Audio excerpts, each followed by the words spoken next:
जय माताजी मित्रों, अमे આવી ગયા હતા એક કસ્ટમરના ઘરે। સેમસંગ કંપનીનું સિંગલ ડોર રેફ્રિજરેટર છે। કસ્ટમરની કમ્પ્લેન હતી, વારે ઘડીએ એમાં ગેસ લીકેજનો પ્રોબ્લેમ આવે છે। થોડા દિવસ ચાલે છે પછી કુલિંગ બંધ થઈ જાય છે। અમે ચેક કર્યું, એમાં કન્ડેન્સરમાં લીકેજ હતું। કન્ડેન્સર બદલીને એને મસ્ત વેક્યુમમાં મૂકી દીધું છે। વેક્યુમ થઈ જશે પછી એમાં મસ્ત ગેસ ચાર્જિંગ કરી દઈશું। तो वेक्यूम थाय त्यार सुधी अमारी चैनल ने सब्सक्राइब करी देजो और इंस्टाग्राम में वीडियो जोता हो फटाफट फॉलो और लाइक करी देजो, तो आवा नवा नवा वीडियो तमारी जोड़े आवता रहेशे। प्रॉपर वेक्यूम थई गयुं छे मित्रों। तो हवे आपणे एनी अंदर गैस चार्जिंग करीशुं। आमां R600 नंबरनो गैस आपेलो छे, तो फटाफट एमां हवे गैस इंस्टॉल करी दईशुं। हमारा पहला में 2 થી 3 टेक्निशियन लोग काम करीने गया था, कोई ने लीकेज चेक कर्યું નથી। खाली बधाए गैस चार्जिंग ज कर्યું છે। अमे प्रॉपर लीकेज चेक करी अने गैस चार्जिंग करेल छे। हवे कस्टमर ने वारे घड़ीए गैस लीकेज नी प्रॉब्लम नहीं आवे।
गैस चार्जिंग નું કામ આમાં પૂર્ણ થઈ ગયું છે। હવે કસ્ટમરને વારે ઘડીએ ગેસ લીકેજનો પ્રોબ્લેમ નહીં આવે।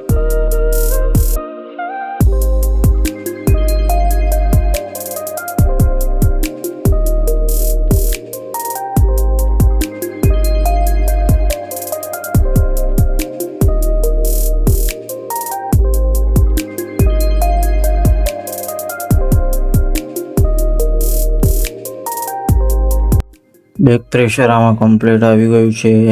કોમ્પ્રેસરના એમ્પિયર બી કમ્પ્લીટ લે છે। હવે ફરીથી એકવાર આમાં સોફ્ટ સોલ્યુશન નાખીને ફરીથી લીકેજ એકવાર ચેક કરી લઈશું।